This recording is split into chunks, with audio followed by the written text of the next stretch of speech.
Welcome back to Fab Automotive Detailing.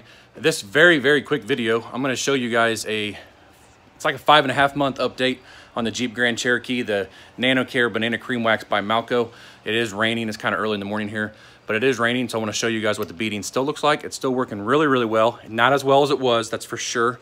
I'm probably going to get maybe another month out of it, which will make me happy, really, to be honest with you guys, because it says 4 to 6 months. So let me show you. But I also do a lot of maintenance washes, so let me show you guys.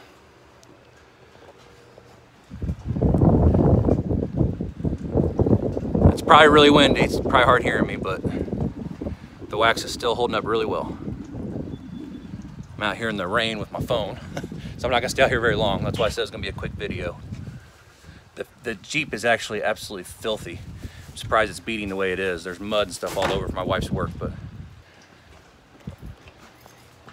So there you go. There's the update some of you have been asking for. It's holding up really well. I'm really happy with it so far.